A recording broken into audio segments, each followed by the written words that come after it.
Ohio State escapes Maryland with a 43-30 victory. That's the word I think I used, or survived, in the headline I wrote for cleveland.com. I'm Nathan Baird, along with Doug Lesmerises and Stephen Means, because it really seemed like that. It was 33-30, then 36-30. Very late, they get a late touchdown on defense to open it up a little bit more. But all intents and purposes, it was a closer game than the final score would indicate. So, what is the level of worry, scale of 1 to 10, for Ohio State fans going into the Michigan game on Saturday? I'm going to say like a 6, which is more than half worried. But I also think maybe Michigan fans would be like an 8.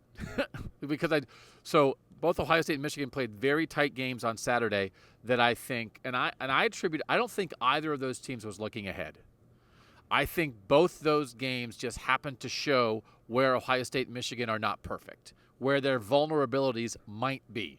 Now, listen, man, there's only 4 undefeated teams. These teams are awesome. Like, lots of teams have faults that are in neon flashing in your face. But Blake Corum getting injured, Michigan has to throw late. Ohio State, like, it's a little clunky in the pass game. They got to run the ball with a freshman late. There's a lot of stuff that I think both fan bases should be 11-0, super excited, and kind of worried, which is kind of cool. It's college football. They're undefeated, and I think both teams you could be like, oh, I don't know. It's the game. That's the context for the game. I'll take it. Steven, scale of 1 to 10. I was going to say a number much lower, and then Doug dragged my number up. A 5, and it's based solely on one element that I have now seen 3 different teams abuse Ohio State's defense with: the running quarterback. Toledo, Penn State, Maryland. Talia, he looked a little healthier today, and so he was able to run away from some guys where a couple of weeks ago those are sacks. And now insert J.J. McCarthy, who hasn't proven to be the best vertical passing game threat, but he can run.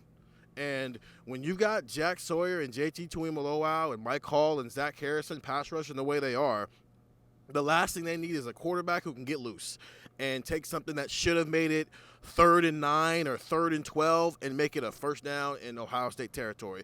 That's what worries me. I'm not even worried about the running back situation because Dallin Hayden showed us against Maryland they have options. Mayan Williams has showed us they have options. Travion Henderson, if he's healthy any way, shape, and possible, has had moments where he showed that they have options. So the only part I'm worried about is, yes, this team can get pressure after the quarterback, but what happens when that quarterback can put that pressure right back on you and extend plays with his legs? So that's why I was going to be at a 3. Talia's performance today, mixed with what Doug was talking about, put it up to a 5. If the question is how worried should Ohio State fans be that they might lose to Michigan, then the answer's got to be like 9. And it has nothing to do with anything we saw here today. It's because Michigan's really good, and you can play well and still lose to Michigan at this stage. So I'm going to go, I'll say 9 if that's what we're banking this on. Listen, today Georgia goes on the road against a 6-4 team and wins by 10. Michigan had the close call with Illinois.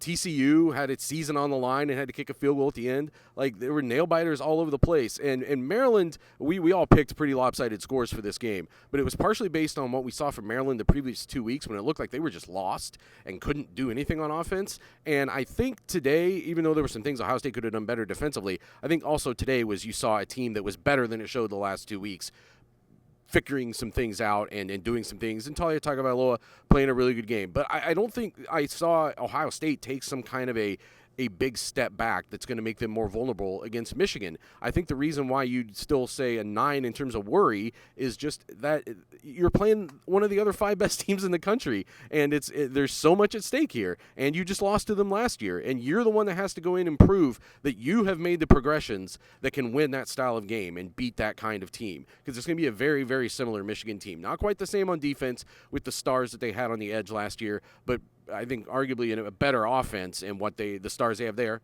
depending on who's healthy. So that can also make that score, that fluctuate, I suppose. But obviously we're going to be talking a lot more about this on Buckeye Talk, not just on the postgame pod, but in every pod we do this coming week. We're going to have a week full of them. And get the text, 614-350-3315. We'll be sending intel, analysis, things we hear every single day from now through the game.